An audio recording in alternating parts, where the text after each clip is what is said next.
आज हम लोग भोजपुरी फिल्म रोटी का ट्रेलर रिव्यू करेंगे। ट्रेलर के हिसाब से कंटेंट एकदम यूनिक है, टिपिकल भोजपुरी से हटके है।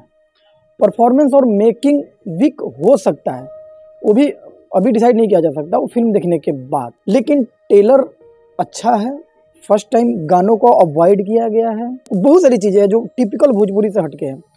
कंटेंट तो अच्छा है, इसमें कंटेंट यूनिक है, टिपिकल भोजपुरी से हटके है। अब देखिए कि कुणाल तिवारी जो इसके स्टार हैं और उनके बारे में इंडस्ट्री में बहुत सारे लोगों का अलग अलग ख्याल है, अलग अलग अपनी अपनी अवधारणाएं हैं, बट वो पर्सनल हो सकता है। जहाँ तक फिल्मी देखा जाए, अगर इस कंटेंट रोटी की बात किया जाए तो रोटी को सपोर्ट करना क्यों बनता है, मैं वीडियो में आगे बताऊंगा। आपको मैं कुछ फैक्ट्स बताऊंगा, इसकी कमियां भी बताऊंगा और इसकी जो भी फैक्ट्स है वो भी बताऊंगा। तो कुछ फैक्ट्स बताऊंगा जिससे आप फिल्म रोटी को अवॉइड नहीं कर सकते। फर्स्ट नंबर, जो इसका टाइटलिंग है, पोस्टर पे टाइटलिंग है इसका, रोटी का जो टाइटल डिजाइन है वो भी टिपिकल भोजपुरी से हटके है। क्योंकि भोजपुरी के 99.9% फिल्मों का जो टाइटल होता है ना, वो लाल और पियर होता है। लाल का पियर का पर बुझाला कि ये लोग कॉपीराइटे करा लिए हैं साफा। अब इतना गंदा लगता है। चलो, एक फिल्म का थीम के हिसाब से समझ में आता है कि लाल पियर हो गया, लेकिन रोटी का टाइटल जो है वो कंटेंट के हिसाब से डिजाइन किया गया है, तो आपको टाइटल से ही रोटी झलकेगी। दूसरा चीज़ है, इसमें जो डायलॉग्स हैं, जो भी डायलॉग्स है वो भी थोड़ा नया है, यूनिक डायलॉग्स है और मीनिंगफुल डायलॉग्स हैं। कोई आलतू फालतू टाइप का डायलॉग नहीं डाला गया ट्रेलर के हिसाब से, जहाँ तक बोल रहा हूँ। अब उसमें एक डायलॉग है कि वो लास्ट का डायलॉग कितना अच्छा है कि हरजन हरि मन मतलब विष्णु और जन मने जनता, उनके जनता से इतनी नफरत क्यों। यूनिक है, नया है। उसके बाद उसमें एक चीज़ और ये भी पॉइंट रखा गया है कि जो गरीब आदमी है वो हर समुदाय में हो सकता है, हर जाति में हो सकता है। तो जाति का रूप न दिया जाए कंटेंट के ऊपर, तो ये भी दिखाया गया कि चलो ट्रेलर के हिसाब से कि हर जाति में गरीब लोग होते हैं, ठीक है।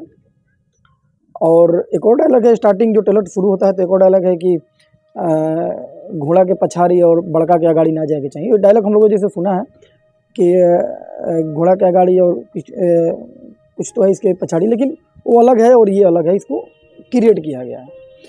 तो डायलॉग भी उसका यूनिक है। और उसके बाद तीसरी चीज़ आती है कि मेकिंग भी ठीक ठाक है, ऐसा कुछ नहीं लगा। कोशिश 100% किया गया है, सबने अपनी जो भी 100% उसको उस कंटेंट को रिलेट करने की कोशिश किया है, ऐसा उसमें कोई ऐसी दो राय नहीं है। तो इसलिए भी रोटी को देखा जा सकता है।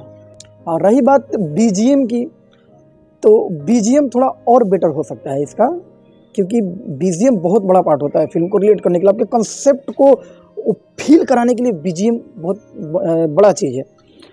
तो बीजीएम थोड़ा सा यूनिक नहीं लगा, बीजीएम यूनिक नहीं है, आपके कंटेंट के हिसाब से बीजीएम यूनिक नहीं है। इसके वजह से भी भोजपुरी में ऐसा ये होता है ना, 3-4 चीज़ों से ना शूटिंग पे खर्चा हो जाता है, भैया जी के तारीदारी में खर्चा हो जाएगा, सब खर्चा हो जाएगा, लेकिन क्या है ना कि 2-3 पॉइंट पे खर्चा नहीं होता है। जैसे कि बीजीएम हो गया, डीआई हो गया, जो आपको कंटेंट का फील कराता है। तो जो बीजीएम है और बेटर हो सकता है, वो बीजीएम वो फील नहीं दे रहा है आपको कंटेंट को, और तो बीजीएम थोड़ा सा टिपिकल भोजपुरी से हटके बाहर से कराया जा सकता है, जो थोड़ा सा यूनिक लगे। और रहा डीआई की बात, तो जो डीआई है उसमें भी एक उसको जो कलर टोन है वो टोन देने की कोशिश किया गया है, बट वो फील नहीं आ पाया है उसमें। वो ज़्यादा सेचुरेट होने की वजह से ना कहीं कहीं भी थोड़ा ऑड फील भी कराता है। चूँकि ये फिल्म, ये जो पूरा है कॉन्सेप्ट, ये पूरा वार्म कलर का है, इसका कलर टोन पूरा वार्म में जाना चाहिए। कूल कलर का कंटेंट आपका है ही नहीं। जब कूल कलर है ही नहीं तो कहीं भी ग्रीन पिंक से बचना ही चाहिए आपको, मत कीजिए, छोड़ दीजिए उसको। आप अगर आइडिया लेना है, जय भीम फिल्म देख लेते हैं, जय भीम देख लीजिए। जय भीम से एक डीआई का कॉन्सेप्ट ले लीजिए, उसका कलर टोन का, उसका थीम क्या होना चाहिए, वहाँ से आइडिया ले सकते हैं आप। उस टाइप का टोन देखिए। अब साउथ में भी है ना, जो भी साउथ हुआ, बॉलीवुड फिल्में होती है, अब काला काला ही होता है। इतना बड़ा फिल्म केजीएफ काला काला क्यों है? यहाँ भोजपुरी तो मार हो जाएगा, अरे साला इतना पैसा लगा कि हम कोरिया लोगेंगे नहीं, हमको गोरा करो, हरा करो। इस फिल्म में वैसा चीज़ नहीं है। इसमें हीरो को लुक दिया गया है, गंदा लुक दिया गया उन्होंने किया, बट कुछ स्टार हैं भोजपुरी में, बड़े बड़े स्टार हैं, अपने आप को सुपर स्टार बोलते हैं, उन लोगों का भी है। तो इसमें ठीक है, लुक पे काम किया गया है, लुक भी रिलेटिव बनाया गया है। और तो जो डीआई का है वो डीआई पे थोड़ा सा और वर्क किया जा सकता है, डीआई को थोड़ा सा और इसको ज़्यादा, अब कूल कलर से साफ बच जाइए, इसमें वार्म कलर की तरफ जाइए, वो आपके कंटेंट को रिलेट करेगा, वो फील कराएगा। इस कंटेंट में कोई ज़बरदस्ती का गाना नहीं डाला गया है, हुरा गया है, ठूसा गया है कि साला कंटेंट ही ब्रेक हो जाए यार, तो इससे बचा गया है। तो ये एक पहल तो है, बहुत अच्छी पहल है। तो ठीक है यार, परफॉर्मेंस और मेकिंग को थोड़ा सा साइड करते हैं ना यार, ठीक है, वो तो फिल्म देखने के बाद पता चल जाएगा, थोड़ा सा साइड करते हैं, ठीक है, लेकिन प्रयास को सैल्यूट है ये जो एक प्रयास है, इसको सैल्यूट है। तो इस फिल्म का सपोर्ट इसलिए भी होना चाहिए कि ये नॉन सिंगर फिल्म है, नॉन सिंगर फिल्मों को सपोर्ट होगा तभी एक्टर आएंगे, नहीं तो सिंगर ही आएंगे। तो एक ये भी तथ्य है कि इस फिल्म को सपोर्ट करने का कि नॉन सिंगर फिल्म है, तो इसलिए भी सपोर्ट बनता है। कंटेंट यूनिक है इसलिए सपोर्ट बनता है, टाइटलिंग टिपिकल भोजपुरी से हटके इसलिए सपोर्ट बनता है, डायलॉग्स नए नए हैं इसलिए सपोर्ट बनता है। हाँ ठीक है, अगर मेरी बात पहुंच रही हो या उन लोगों को लगे कि थोड़ा सा बीजीएम और डीआई को ठीक किया जा सकता है तो ठीक है, अच्छा हो जाएगा। और उसके बाद क्या होता है कि लुक्स, जो कैरेक्टर का लुक होता है, फिल्मों में लुक भी बहुत मायने रखता है, तो इसमें लुक पर काम किया गया है, ठीक है, स्टार्टिंग प्रयास के लिए ठीक है, कोई उतना भी ये नहीं है। नहीं तो मैं देखा हूँ भोजपुरी की बड़ी बड़ी फिल्में, आस्की इतनी बड़ी फिल्म थी, उसमें खेसारी लाल जी जाते हैं वहाँ, अम्रपाली जी छोटे कास्ट से आती है, वहाँ पर सारे लोगों का क्या किया गया है कि गंदा कपड़ा और ऊंचा कपड़ा दिया गया है, लेकिन अम्रपाली जी का मेकअप और साड़ी साफ चमचमा रहा है, चमचमाता हुआ साड़ी और मेकअप दिया गया है, ये समझ ही नहीं आया कि ये कौन सा आप रिलेट कर रहे हैं। तो यही सब मार खाता है, छोटी छोटी चीज़ें।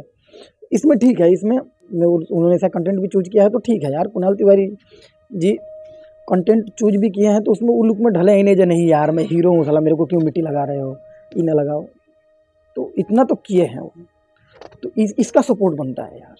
और क्या है कि देखिए, कमी बेसी तो होती रहती है कि जब आप फील्ड में दौड़ोगे ना तभी गलती आपसे होगी, तो सुधारोगे, लेकिन आप दौड़े सही, इस चीज़ का सपोर्ट होना चाहिए।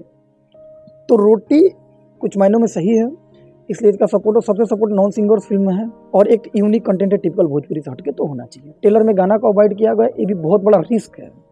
और रिस्क क्या है, शायद इनके मेकर जो है धीरेन्द्र झा जी, वो बहुत सुलझे हुए व्यक्ति और समझदार व्यक्ति हैं, तो वो समझ रहे हैं कि जो मोनोपोली से चल रही है ना, कि गानों से फिल्म बिकती है और फिल्म का गाना चलता ही नहीं है, फिल्म का गाना चल ही नहीं रहा है, लेकिन मोनोपोली से कि गानों से ही फिल्म बिकेगी, तो हो सकता है कि ये चीज़ वो थोड़ा सा समझे होंगे, मेकर्स अच्छे हैं, तो इसलिए सपोर्ट बनता है।